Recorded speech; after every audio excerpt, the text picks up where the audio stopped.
The fire came like a thief in the night, silent, hungry, and cruel. It began in the center of the village, where the granary stood tall with the bounty of the season. One moment there was peace, and the next, the sky was painted in orange and black, thick smoke clawing its way into the heavens as if dragging the stars themselves into the chaos. People screamed and scattered. Mothers clutched children. Elders hobbled toward the river with wet cloths wrapped around their faces. Drums of alarm thundered through the night. Buckets were passed hand to hand. And through the chaos, Amma ran, her breath tight, her heart louder than the drums. Amma had always been quiet. She lived on the edge of the village, where the bush crept into her gardens, and herbs hung from the roof like sleeping snakes. She spoke more with her hands than her mouth and was known for her knowledge of plants, roots, and salves. Some called her healer, others whispered witch. But she had never harmed anyone. Her only crime was being different, and in this village, difference was a slow-burning fuse. As the fire swallowed the sky, Amma did what she always did, help. She ran toward the flames, not away. She soaked shawls in water and pressed them to the mouths of coughing children. She guided 2 goats from behind a hut before it collapsed into cinders. She wrapped an old woman's foot with palm leaves to keep her from bleeding. And yet, when the fire began to die and only smoke remained, it was Amma who stood in the middle of the wreckage, blackened by soot and wide-eyed with disbelief. And that's when the murmurs began. She was there before the fire, one elder said. I saw her hands. Covered in ash, said another. She lives too close to the spirits, muttered a third. In the smoke and confusion someone pointed. And then another. And another. Until a crowd circled her, their faces lit by the dying embers, flickering with suspicion and fear. Amma stood still as stone. You were seen, barked Elder Combo, his voice cracking from smoke and age. Slinking between huts. Before the flames. I was, Amma began, but her voice faltered. Words felt useless against the tide of blame. Your hands, another elder shouted, covered in the same soot that killed the crops and silenced the drums. It wasn't me, she whispered. But the silence that followed her denial was louder than her voice. The trial was not held with ceremony, only with urgency. The village council gathered under the baobab tree, their faces shadowed by torchlight. Amma was made to kneel. No one stood by her. Not even the children she had healed or the mothers she had comforted. Fear is a strong silencer. And fear had wrapped its hands around the village's throat. We do not punish without evidence, Elder Combo said, stroking his graying beard. But this woman, this outsider, was seen at the center of the fire. There are no coincidences when the ancestors are watching. Amma looked up, her eyes calm despite the fire in her chest. Then let the ancestors speak, she said. This angered them. A woman accused should not speak with such calm. She should cry, beg, confess, not challenge. The council voted. All but one hand rose. Banished. She would be cast from the village at sunrise, her home torn down, her name forgotten. When they marched her to the edge of the village, she carried nothing but the soot on her skin and a satchel of dried roots she refused to leave behind. Her house, her sanctuary of healing, was already reduced to charred ruins. A line of children watched her go. None waved. None spoke. Amma stepped into the forest, alone. Her sandals tore on the thorned paths, her breath cold in the early dawn. She did not cry. She did not shout. But as she looked back one last time, a strange gust of wind blew through the trees. It didn't howl. It whispered. And in that whisper something shifted. In the village days passed. The fire was blamed on fate, the gods, or Amma, depending on who you asked. The crops were ruined, but the council said it was a sacrifice to cleanse the land. Rebuilding began, but the ash wouldn't go. No matter how much they swept, scrubbed, or washed, a black powder clung to the wood, the walls, even their food. Elders coughed in their sleep. Children dreamed of flames. And then came the smoke. It wasn't from fire. It rose without heat, from the ground, from the trees, even from water pots. A thick, curling mist, gray and silver, that refused to fade. At first they thought it an omen. Then a curse. But one child, the youngest of the drummers, followed the smoke as it twisted through the village. He said it moved like a dancer, like it knew the way. And one morning he returned, saying he had seen a pattern. Amma's smoke draws pictures, he told his mother. It pointed to the granary. And then to the blacksmith's hut. The mother slapped his ear. Stop speaking madness. But others had begun to see it too. One elder followed the trail and found something hidden in the ash behind the granary, a broken clay pot filled with soaked rags and oil. Not Amma's things. The pot had a symbol scratched on the bottom, the mark of the chief's brother, Chuma. Another villager found footprints leading to the granary, bigger than Amma's. The path ended behind the smith's hut, where Chuma often smoked his pipe. Whispers began again. This time they did not end with Amma. Chuma, who had always wanted the council seat. Chuma, who had spoken of needing change and purification. Chuma, who disappeared every time someone asked where he'd been the night of the fire. The final blow came when a piece of Amma's satchel was found buried behind the smith's hut, half-burned and deliberately placed. An elder lifted it and held it to the wind. The fire wasn't hers, he said, voice low. It was his. And he tried to paint her name in flames. The wind blew again. And this time it did howl. Back in the forest, Amma was tending to a wounded jackal when she heard them. Footsteps. And then voices. A group of villagers stood at the edge of the clearing, faces shamed, some holding offerings, roots, cloth, bowls of oil. We came, one said softly, because the wind wouldn't leave us alone. It wrote your name on our walls. It spelled truth in the ashes. Amma rose. She did not smile. It took fire to burn away your blindness, she said. Now you see. Forgive us. I am not the one who needs to forgive you, she said. Go. Look into the heart of your village. And tell the truth to those still blind. And with that the wind stirred again. It wrapped around Amma like a shawl, lifted the ash from her feet, and rose into the trees, drawing once more the smoke map that pointed home. Amma stood at the edge of the scorched clearing, her eyes fixed on the blackened skeleton of the hut that once stood tall with wisdom and warmth. The villagers stood behind her, whispering, watching, judging. The trial had been called by the elders, and though no official verdict had yet been declared, their stares told her all she needed to know. Guilt had already wrapped itself around her name like smoke.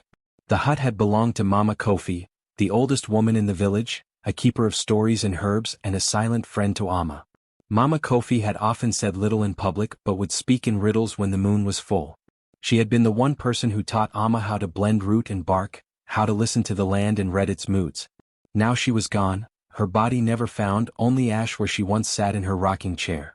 And because Amma had been seen near the hut the night of the fire, soot on her palms from tending a sick calf, she had become the target of fear.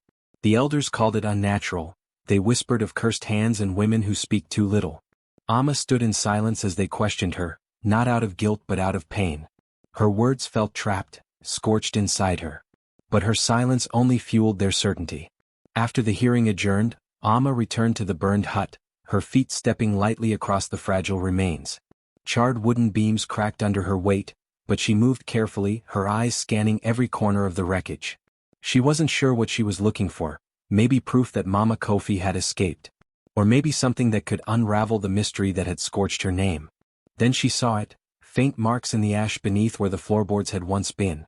The fire had carved something strange into the earth, swirling lines, etched in scorched patterns that did not look random. They reminded her of the ancient herbal symbols Mama Kofi had once shown her, carved on old bark scrolls and whispered during long nights. These were messages. Not from fire but through fire. Amma knelt and began tracing the symbols with her fingers. There were 3 distinct sigils, each one familiar. One meant witness. The next, betrayal. And the last one chilled her, blood. The meaning unfurled in her mind slowly like mist. Someone had seen something, someone had betrayed someone else, and it had cost blood. But whose? The symbols couldn't have formed by accident. Either Mama Kofi had drawn them before the fire began, or someone else had. But who would do such a thing? And why here? That night, Amma did not return home. She made a small fire outside the hut's ruins and sat with her thoughts. She remembered how, the night before the fire, Mama Kofi had come to her with a bundle of herbs she'd never seen before, purple root, fireleaf, and a black flower that bloomed only during eclipses. She said little, only, "Some truths burn their way out, child. You'll need these soon." Had she known? The village's fear now made a strange kind of sense. Not just fear of Amma, but fear of something deeper, something that Mama Kofi might have been close to revealing. The next morning, Amma approached the village library, where records were kept by the old scribe, Musa. He barely acknowledged her as she entered, likely afraid. But when she asked for the ancient herbal texts, especially those on fireleaf and eclipse blossom, he raised an eyebrow. "You think those flowers will save you, healer?" he asked with a sneer. "I think truth will," Amma replied quietly. He scoffed but allowed her access. Deep in the texts, Amma found it, a recipe hidden in old metaphors.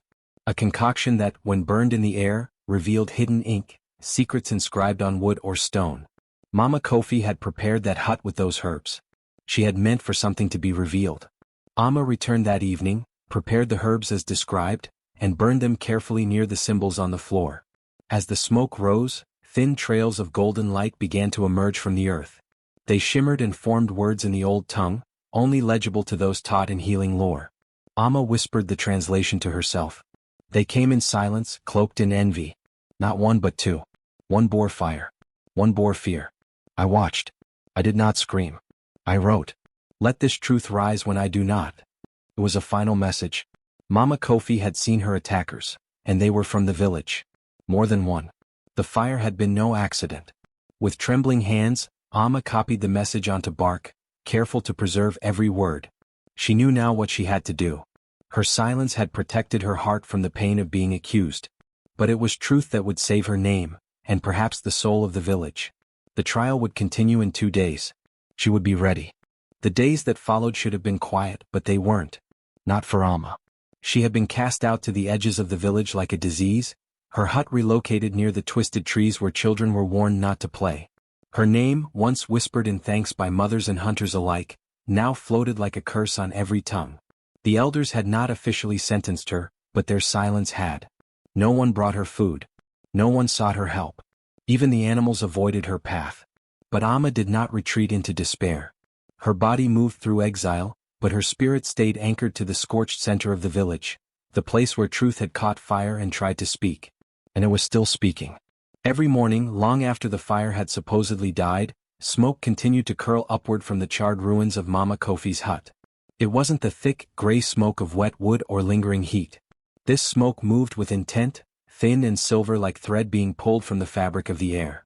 It danced in coils, spirals, and lines. And Amma watched. At first, the villagers thought it was a trick of the wind or a buried ember. But when the smoke began forming shapes, they stopped looking altogether, pretending not to see, pretending not to fear. But Amma saw. She always watched. On the 3rd morning of her exile, Amma woke before dawn and walked quietly to the edge of the ruins. The smoke rose again, more vivid than ever. As the sun crept over the distant hills, the first rays caught the smoke just right, and Amma gasped. It was drawing something. Not just swirls or symbols now, but a clear looping pattern. A map. She blinked. Not a map of the village as it was. A map as it used to be. The river ran straighter. The trees were denser. The huts had different placements. But in the center, where Mama Kofi's hut had burned, stood a strange figure, drawn in smoke over and over as if the smoke couldn't help but repeat it. A woman with a long staff and a curved cloak. Amma stared. It wasn't Mama Kofi. The figure was taller.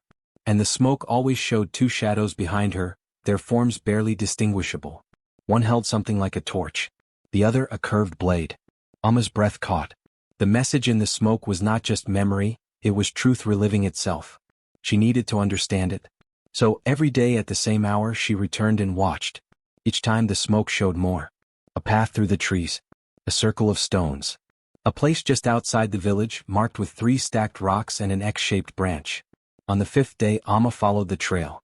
She left before anyone saw her, moving with the stealth of one who had always walked softly. The path led deep into the forest, to a place the villagers avoided. Long ago, the circle of stones had been a meeting place for herbalists. Mama Kofi once mentioned it when teaching Amma about night-blooming roots. This place remembers what people forget, she had said. Now Amma saw what she meant. The circle was overgrown but not abandoned. At its center sat remnants of burnt paper and bones. Small ones, animal bones perhaps, but laid in patterns. Rituals had taken place here recently. She knelt, brushed aside leaves and found a patch of dry earth.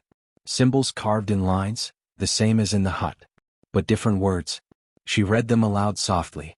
Silence burns deeper than flame. The lie walks on 2 legs. She stared at the phrase, heart pounding. Someone had come here. Someone had summoned something, or someone, before the hut burned. And they had marked this place with warnings. Amma returned to her exile, her hands trembling with the weight of revelation. She sat by her small fire that night and ground roots into a paste, smearing them beneath her eyes to help with vision. Mama Kofi had once taught her that fire could carry truth, but smoke could remember. The next morning she stood in front of the smoking hut again. This time, she whispered the words she had found in the forest. The smoke paused, then thickened, drawing faster, angrier. It split and curled into two distinct figures now. The torchbearer. The blade wielder. They stepped out of the hut in the smoky vision, walking toward something. Someone. A healer with a curved staff. Amma's eyes widened. It wasn't just Mama Kofi who was the target. It was the knowledge she carried. Her wisdom. Her truth. Her refusal to stay quiet when the wrong people were gaining power. These men, the smoke showed clearly now that they were men, had tried to erase her. And when the fire didn't erase everything, they blamed Amma instead. For the first time in days, Amma cried. Not just from fear but from fury. The fire had burned her place in the village, but it hadn't touched the truth. And now the truth refused to stop speaking. The villagers continued to avoid her. But she knew someone was watching. Each night, a figure stood across the field, never too close, but always there. Watching the smoke, watching her. On the seventh night, as Amma prepared to sleep, a small stone struck the side of her hut. She stepped outside. A young girl stood there, barely more than 13, trembling. It was Nia, the daughter of one of the elders. "I saw," she whispered. "That night. I saw them. I wasn't supposed to, but I followed Papa. He and Uncle Sephu, they went to Mama Kofi's hut." Amma knelt. "What did you see, child?" They argued. She said she wouldn't give them the map. She said it was not theirs to use. Uncle Sephu got angry. He pushed her. Then, the fire started. I ran. I didn't want to, but I ran. Amma's heart pounded. "Why are you telling me this now?" "Because the smoke, it won't stop. I see it too. And I think Mama Kofi wants me to tell." Amma nodded slowly. The smoke wasn't haunting them. It was summoning them. Summoning the brave, the curious, the forgotten, to remember. The next morning, Amma stood at the center of the village. Alone. The villagers stopped what they were doing, watching the outcast rise from her exile. She unrolled the bark scroll she had made with Mama Kofi's final message. She held it high. "I have been silent," she began, "because I thought silence would protect me. But now I know silence only protects the guilty." The elders stirred. This message was left in the fire, drawn by a woman you tried to forget. Mama Kofi knew who came to her that night. She wrote it in ash, and the smoke still remembers. She told them about the smoke, the symbols, the map, the child's confession. And then she looked straight at Elder Sephu. "You were there," she said. "You and your brother. You wanted something that didn't belong to you. When she refused, you tried to destroy it all, including me." The village was silent. But the smoke behind her, still rising, began to twist again, this time into the shape of a hand. Pointing. The truth was out. And the smoke would never let them forget. Each morning, the smoke from the charred hut curled upward like a serpent, remembering the heat of flame. But unlike the others who turned their faces away from the ruin and whispered curses under their breath, Amma watched. She had always listened to things others didn't hear, the rustle of old leaves and dry trees, the pulse beneath a sick child's skin, and now, the strange hum in the smoke. The air around her new dwelling, a shack of splinters on the edge of the village, always smelled faintly of burnt herbs and something older, something buried beneath memory. And every night, while the village slept, the smoke would move again. Not drifting by the will of the wind, but slithering with purpose, forming shapes too deliberate to be ignored. Amma wrapped herself in the old woman's shawl, the only thing she had left from her mentor, and waited until the moonlight thickened. Then she left. The smoke beckoned like a finger pointing through the trees, over the bridge that spanned the muddy river and toward the unknown. The river was angry that night. Its waters thrashed at its banks as though trying to tear the earth apart. But the path in the smoke moved across it. Amma followed. Each step onto the creaking bridge made her breath hitch. She imagined the wooden planks snapping and her body being swallowed whole. But when she reached the other side and her feet touched solid ground, she felt the coldness lift slightly from her skin. Beyond the river lay the old path, abandoned after the war, filled with thorny vines and avoided even by hunters. The mist that clung to it now wasn't natural. It shimmered faintly. As she stepped into it, Amma saw it was not mist at all but smoke. And not just smoke, memory. The patterns she'd seen swirling above the burnt hut now floated all around her. She reached out and touched one. It scattered, then reshaped itself, showing a faint image, a raven standing on a stone shaped like an eye. She blinked. That image was from one of the old woman's stories. Not just a story, a lesson. The Eye Stone. A place spoken of in whispers, where memory lived in rock and voice. The smoke moved forward, guiding her deeper. She climbed the narrow slope of the hill, where the trees grew twisted, as though they had turned away from something terrible long ago. The path was littered with small totems, some half-burnt, others carved with symbols she hadn't seen since childhood. These were not left by chance. They were markers. Hidden instructions in the language only the old woman used to teach. The wind picked up. The smoke spiraled into an arc, then pointed to a moss-covered rock. Amma brushed the moss away and gasped. Carved into the stone were the same symbols she'd seen in the burned hut: sun, bird, fire, hand. But here they were in sequence, not chaos. And beneath them a phrase, "What burns may not lie." She sat, tracing the letters again and again with trembling fingers. She remembered the old woman once saying, "When lies grow roots, truth must rise like smoke, everywhere and uninvited." At the time it sounded like poetry. Now it was prophecy. Amma spent the night near the stone. In her dreams the fire returned, but not to consume. Instead, it carved paths in the ground, burned away blindness, and left behind voices that once were silenced. When she awoke, the smoke was still there, not rising now but crawling along the ground, coiling toward a mountain path. The journey through the mountains was treacherous. Loose rocks shifted under her sandals. Branches clawed at her face. But she didn't turn back. The smoke showed her more as she traveled. Flashes of memory from the old woman. Teaching village children under the moon, arguing with the elders about forgotten laws, hiding old scrolls beneath stones. It wasn't just a map Amma followed, it was the woman's final confession. By the fourth day, Amma found herself at the mouth of a cave. The smoke lingered here, thick and heady, curling in spirals like incense. Her body ached, but something pulsed inside her, something alive. She stepped inside. The walls of the cave were covered in drawings. Not just of herbs and cures, but of the village's secret history. The birth of the fire laws, the silencing of women healers, the lies about the king's plague, the sacrifices made to protect truth from fear. And there, in the deepest chamber, a bundle wrapped in fireproof cloth, the old woman's final journal. Amma opened it. The handwriting was shaky but unmistakable. Each page peeled back a layer of the lie, how the old woman had discovered a conspiracy among the elders to destroy sacred knowledge and blamed her when she resisted. The fire hadn't started in the hut. It started in fear. And it wasn't Amma they meant to burn, it was the memory of resistance. The last page was addressed to her. If they blame you, it means the truth still has a heartbeat. Let it walk. Let it smoke. Let it sing. Amma cried. Not out of pain, but from the relief of knowing she had been chosen for more than healing. She was the witness now. The messenger. When she emerged from the cave, the smoke that had guided her was no longer just smoke. It was light. It drifted upward over the mountains, crossing the river again, but not toward destruction. Toward reckoning. Amma followed. Her hands still smelled of ash. But now they carried more than soot. They carried a truth so loud even the sky would listen. The mouth of the cave yawned before Amma like a wound in the mountain. Damp air spilled from within, heavy with moss and something older, more forgotten. A scent like buried parchment and dried blood. She hesitated only briefly before stepping in, her feet crunching softly on gravel as the last slivers of sunlight vanished behind her. The smoke that had guided her for days had led her here without pause, curling into the cave as though it knew what waited inside. The darkness deepened quickly, but Amma's eyes adjusted. The walls pulsed with a strange, faint glow, not from fire or torchlight, but from something within the stone itself. As she walked further, her fingertips brushed symbols carved deep into the rock. Not the careless scratchings of time, but deliberate marks. Spirals, eyes, flames, and hands, the old symbols from the teachings the elders had forbidden, the same ones she had once memorized under the watchful eye of the old woman. As she descended, the tunnel widened. The cave opened into a vast underground chamber, and the sight before her took her breath. Shelves made of stone and old wood lined the walls, each packed with scrolls bound in leather, bark, and cloth.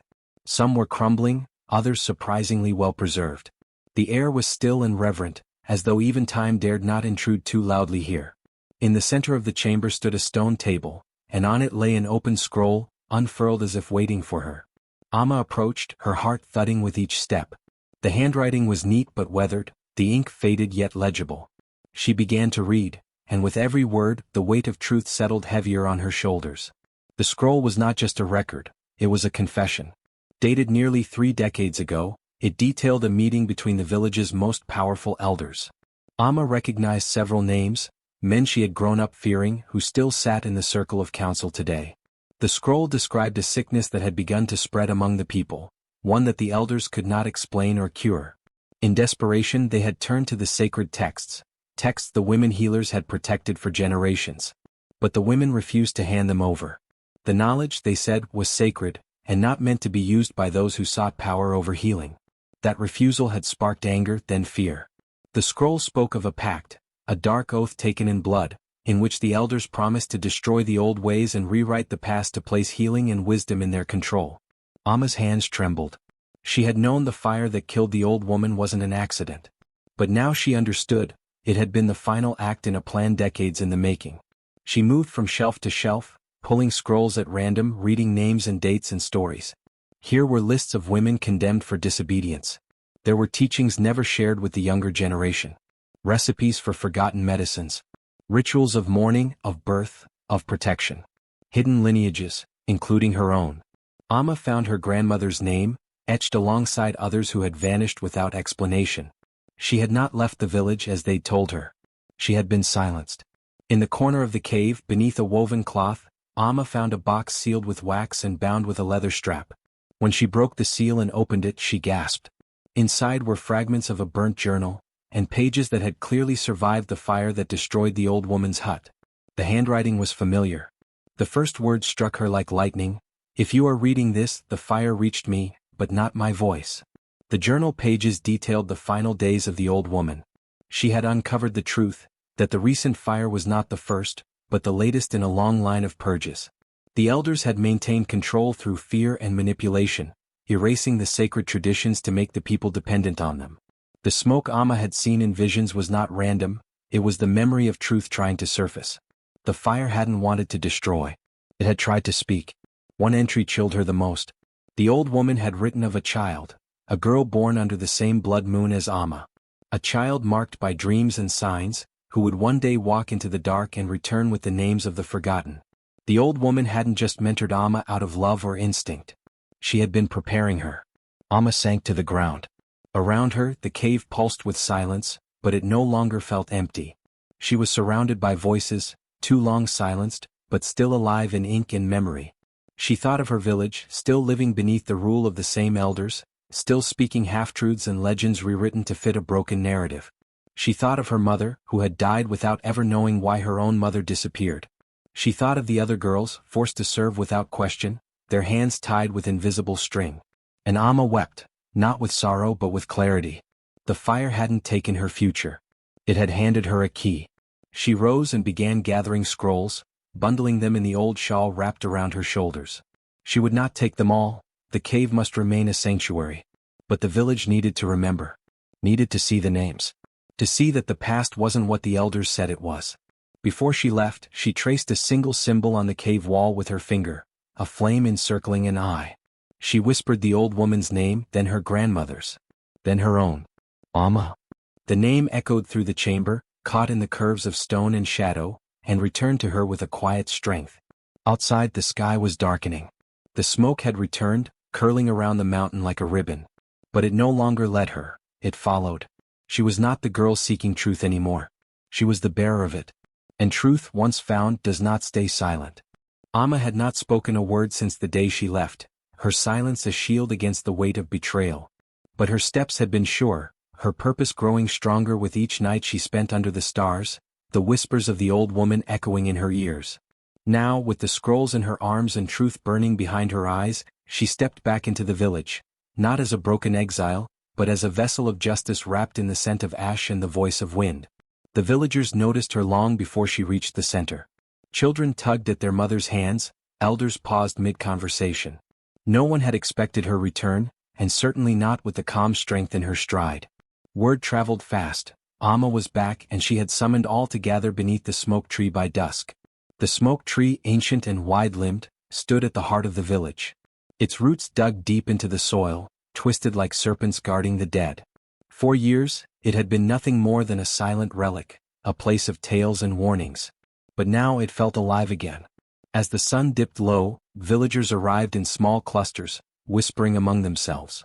Even those who once pointed fingers stood there now with folded arms and tight lips, unsure what this gathering meant. Amma stood beneath the tree alone, barefoot, robes brushed with dust and embers. The wind curled around her like a guardian. In her hands she held the charred scrolls from the cave, relics of hidden truths. Her eyes scanned the crowd, searching not for fear or pity but for readiness. And when the final elder arrived, reluctantly guided by the whispers of unrest, Amma finally raised her voice. "I did not ask you here to plead. I did not return to beg," she began, her voice soft but cutting through the silence like flint on stone. "I came to return what was taken." The villagers murmured, shifting uneasily. The elders stood stiff, their faces masks of indignation. "The fire," Amma said slowly, "was not born from my hands. It was born from a promise made in greed. From secrets buried beneath your feet." She unrolled one of the scrolls and raised it high. The symbols glowed faintly under the setting sun. Gasps rippled through the crowd, not just at the words but at the smell that followed. Smoke. The ground beneath the tree trembled gently, and then from a knot in the trunk tendrils of smoke began to rise, black at first, then shimmering silver. The smoke did not drift randomly into the sky. It moved with purpose. It began to shape itself, curling and twisting until it formed the image of the old woman whose hut had burned. Her face, ageless and stern, looked down upon the villagers. "Those who buried her teachings," Amma said, "stand among you now, trembling beneath the weight of what they thought would never be revealed." The smoke shifted again, forming the image of a circle, the elders, younger and frightened, surrounding a dark flame. A pact. A deal struck in silence. Cries rose from the crowd. Some fell to their knees, recognizing what they saw. "It was not a healer who set fire to the hut," Amma continued. "It was those who feared the old woman's knowledge. Knowledge that would have ended their power." The oldest elder, Bako, stepped forward, his face pale. "These are illusions," he stammered. "Tricks from a jealous girl." Amma looked at him, then lifted a second scroll. This one, darker, wrapped in vines and sealed with wax. She broke the seal. Instantly the smoke tree responded. The ground cracked. From it, a voice rose, not Amma's, not even the old woman's, but the fire itself. "I remember the hands that lit me," the smoke said in a voice like wind through bone. "I remember fear. I remember guilt." The fire's memory danced in the air. This time, it showed the night the hut burned, not Amma running but Bako himself, his face alight with panic, torch in hand. Screams erupted. Some villagers began to push forward, others drew back in disbelief. The truth was now undeniable. Bako fell to the ground, clawing at the air. "It was to protect the village," he cried. "She was meddling with powers we didn't understand." Amma's voice cut through his desperation. "She was preserving our past. You chose to burn it. But fire does not forget and smoke always finds a way." The other elders tried to retreat, but smoke rose at their backs, forming chains that wrapped around their arms. They fell still, paralyzed not by magic but by the weight of eyes, the entire village watching them now with awakened fury. A child stepped forward from the crowd. "You lied," she said plainly. "You made us fear her. But you were afraid first." Others joined in, voices that had once been quiet, now loud and clear. The people circled the tree not to trap Amma but to shield her. They stood between her and the elders making their choice. Amma stepped back, letting the smoke carry the rest. It danced through the village that night, not in destruction but in revelation. It curled into windows, whispered into ears and showed truth after truth. Secrets long buried rose from ashes, carried not by rage but by reckoning. And when dawn broke, the smoke finally faded.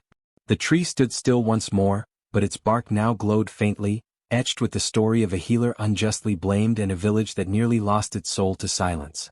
Amma turned from the tree. She did not need a crown or a throne. But she walked away knowing one thing: the truth had found its voice, and it had spoken through fire. The silence that blanketed the village after Amma's gathering was heavier than any silence before it. Even the children, usually restless and loud at sunrise, moved softly, aware that something in their world had shifted. The truth, once buried beneath soot and whispered lies, now hovered in the air, a presence both unseen and undeniable. The smoke had done what words could not. It had danced before the gathered eyes of the villagers, twisting into the unmistakable faces of the two elders, Malu and Eben, who had stood tall in judgment weeks earlier, proclaiming Amma a danger to all. It had shown their hands setting the fire, their feet trampling the scrolls, their eyes full of fear as the hut burned behind them. And worse still, it had shown them in secret chambers, whispering over stolen parchment, taking the old woman's knowledge and twisting it into power. Now the entire village watched them differently. Malu had aged 100 years overnight. The once proud elder who strutted through the village in robes embroidered with silver now stumbled when he walked.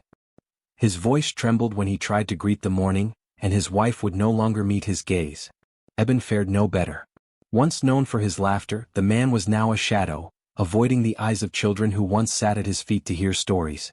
At first, the elders claimed the smoke was a trick, sorcery cast by Amma to twist the minds of the people. But the smoke did not vanish. Each day it returned.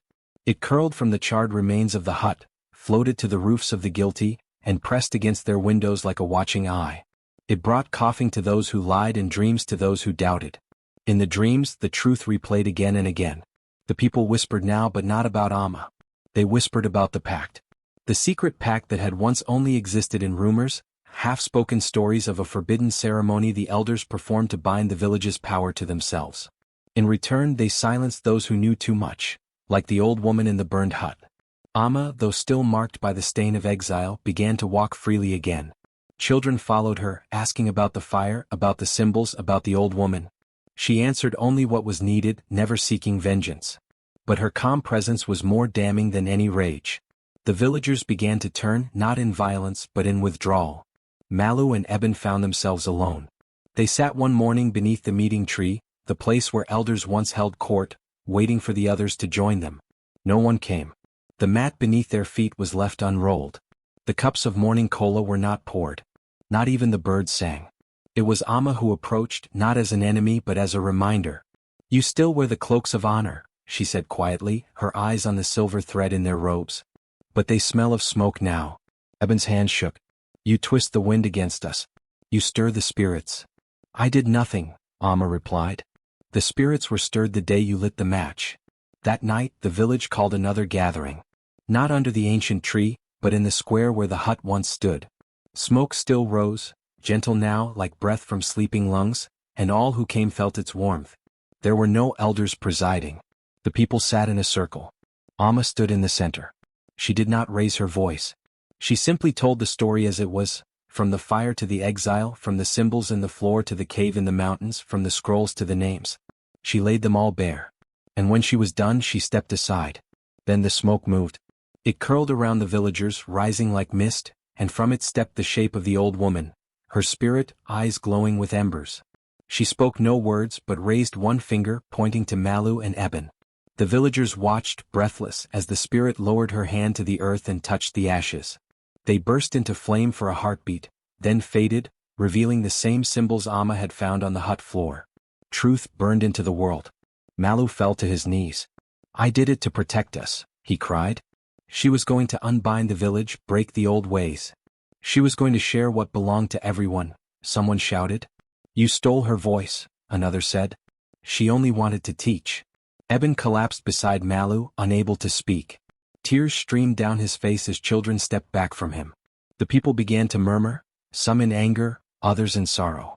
But none defended the fire starters. None called the fire a mistake. A woman rose. She was the daughter of the old woman who died in the flames. "They do not need to burn," she said, her voice shaking. "Let them live, and know the cost of the fire." So they did not kill them. But they stripped the cloaks from their backs, tore the silver threads, and buried the ashes beneath stone. The two elders were exiled beyond the river to live in silence. Their homes were given to the orphaned, and the scrolls they had tried to claim were copied and shared, taught in the square each week by Amma and others who chose to remember. The smoke no longer rose each day. But once a week it returned, a soft whisper like incense. And each time it did, the people gathered, not in fear but in memory. For they had seen how power twisted in silence. They had seen what truth could do when it danced in the air and named the guilty. And they had seen a healer, once blamed and cast out, become the voice that brought them back to themselves. Not with fire, but with light. The village stood hushed under the dawn sky, as if the very wind had stopped to witness what would come next. A silence deeper than any before settled over the place where fire had once torn through bone and memory. In the center of the gathering circle, where ash still clung to the soil, Amma stood, not with fear in her eyes but something older, something rooted. The whispers had already traveled ahead of her return. How the smoke had drawn paths into the mountains. How the cave spoke of truth long buried. How ash itself had begun to whisper her name onto the doorsteps of the guilty. And most of all, how the smoke tree had revealed everything, The elders' betrayal, the pact of silence, the knowledge they tried to burn away. The village, broken from illusion, now waited for her to speak, to act, to lead. Amma looked over the faces of those who once condemned her. Some lowered their gazes in shame. Others watched with awe. A few, particularly the young, looked at her like something from the old songs. Not just a healer but a bridge between the world seen and unseen. A woman marked by fire and still standing. Beside her stood what remained of the ceremonial flame bowl, a cracked vessel once used to light the sacred fire that symbolized healing and continuity. It had been abandoned since the fire that nearly took her life. No one had dared relight it. Not since lies had replaced rituals. Not since fear had darkened every prayer. Amma knelt beside the bowl. Her fingers, still darkened by soot, traced the edge of the stone. She remembered the first time she had seen it lit, years ago when she was a girl sitting at the knee of the old woman who had taught her to heal. That woman's laughter, warm and slow like thick soup, still echoed in her bones. The crowd held its breath as Amma pulled from her satchel the flame root, a rare herb said to catch only when truth was spoken over it. In her time among the scrolls in the mountain cave, she had learned what few remembered. The true ritual was not about fire alone, but the intention behind it. If lit in deceit, the flame would not glow. It would simply choke. She placed the root inside the bowl, then reached into her wrap for a small stone. It bore a single marking, the same symbol she had seen burned into the old woman's hut floor. The symbol of the first flame, a tale that only true healers knew. A fire not made to destroy but to reveal, to mend. She stood and turned to the crowd. This village was once a place of knowledge, she said, voice even. But it became a place of forgetting. Of fear. Of lies dressed as wisdom. But fire cannot lie. It burns everything, truth and falsehood alike. And when the smoke clears, what remains is what was always there, waiting to be seen. No one interrupted. Even the birds seemed to hush their wings. I was blamed, chased, banished. But it was not just my name they tried to erase. It was the truth. The old woman who died in that fire taught me more than herbs and roots. She taught me to listen. And the fire spoke louder than any counsel ever did. She lowered herself once more, took the old woman's flint, a relic saved from the ruins, and struck it. The spark fell onto the root. Nothing. The silence became heavy. Some shifted, uneasy. But Amma did not panic. She leaned forward and whispered, her words soft as wind, I did not start the fire. But I will start this one, in truth, in memory, and in healing. The root caught. First, a thin tendril of smoke rose, curling in spirals. Then a slow flame, small but sure. And then it grew, a steady golden glow that seemed to warm not just the bowl, but the faces watching. It cast no shadows. It burned clean. Gasps rippled through the crowd. For a village that had only seen fire as destruction, to witness it reborn as light, it was a miracle. One of the youngest girls stepped forward, eyes wide. Does this mean, you'll stay? Amma met her gaze. If you'll have me, I will heal this place as I was taught. But this fire must never be forgotten again. And neither should those who tried to snuff out the truth. The villagers began to kneel, one by one, a quiet gesture of apology, of reverence. Even the children, some too young to understand the politics of betrayal, knelt with wide eyes and open hearts. One of the remaining elders, the only one who had spoken in her defense at the trial, stepped forward and laid down the old ceremonial sash. The healer's mantle is yours now, Amma. No trial can touch what the fire has accepted. Amma took the sash, but she did not place it around her shoulders. Instead, she turned to the crowd and tore it in half. One part she placed in the flame bowl, letting it burn. The other she gave to the young girl. This place needs no mantle of titles, she said. Only shared truth. Let every generation carry a piece so they remember not just the fire, but the silence that nearly buried us all. Tears slipped down faces unashamed. From the back of the crowd came the sounds of drums, slow, rhythmic, ancient. Someone had remembered the old music. Another brought flowers. Another stories. The circle swelled into movement, voices joining in a low chant, not of sorrow but of return. Amma stepped back and watched it happen. The village that had cast her out now leaned toward her light. The trees surrounding them seemed taller. The sky clearer. Even the earth, once scorched, gave off a scent of promise. The girl with the half-sash climbed a nearby rock and held it high, her voice clear. This flame belongs to all who speak truth.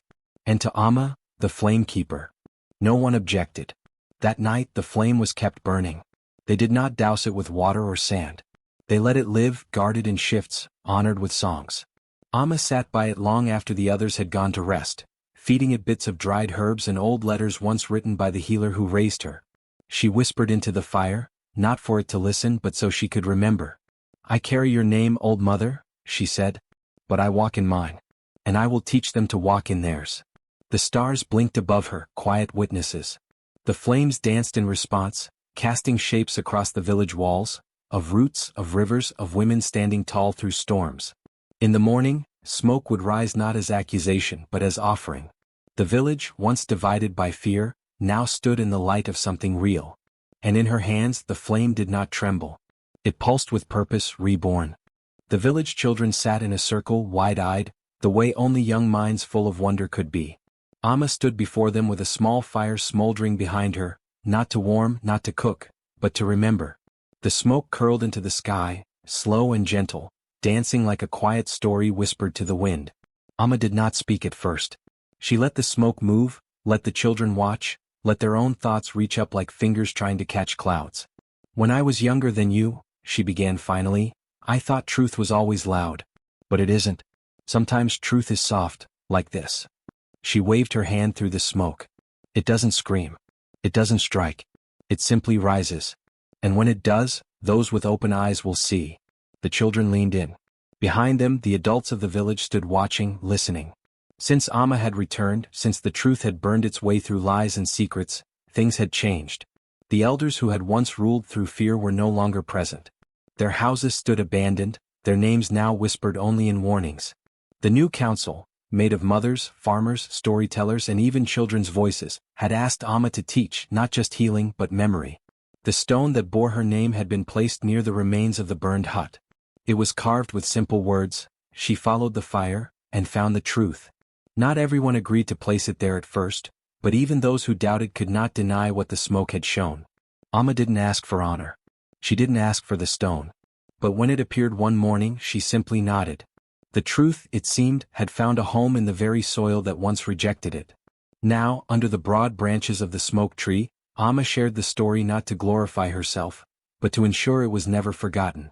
"The smoke didn't speak because I was special," she told the children. "It spoke because it had something to say. And I listened." A little girl raised her hand. "But Amma, how did you know what it meant? How did you understand it when no one else did?" Amma knelt beside her, placing a hand gently on the child's shoulder. "Because I remembered the woman they tried to erase. The one whose hut they burned. She used to teach in symbols. In silence. In little patterns others ignored. I learned her ways. I paid attention when others didn't. Sometimes the truth is hidden in quiet things, in ash, in wind, in dreams." One boy frowned. "But the smoke, how did it show things?" "Smoke can't draw." Amma smiled, a sad, soft curve of lips. "Maybe it wasn't the smoke that changed. Maybe it was us. Maybe we finally stopped looking away." The fire behind her flickered, and the smoke briefly curled into a spiral that looked like an eye. The children gasped and Amma said nothing. She had long stopped explaining such things. Some stories were meant to be witnessed, not dissected. In the seasons that followed, the school of the smoke tree became sacred. Not for religion, not for fear, but for learning. Each child was taught not just how to speak but how to listen. They learned the language of fire, the memory in ash, and the warnings written in wind. They walked to the burned hut each year, placed their palms on the stone with Amma's name, and whispered their own truths, some brave, some broken, all real. And Amma? She grew older not just in body but in peace. She did not become a chief, nor a queen, nor a figure carved in golden myths. She became something rarer, a keeper of memory in a world that often prefers forgetting. Even after her voice grew softer, even when her hands shook with age, she still came to the tree. One day when the firewood was damp and refused to burn, a child lit it with a glance. They said the smoke rose in perfect silence, and traced her face in the sky. That night, the village sang not of war, not of kings, not of conquest. They sang of a woman who was blamed, exiled, and nearly erased, but who followed smoke into truth. And in the end they saw not just her, but themselves. They saw what the fire meant. And they remembered.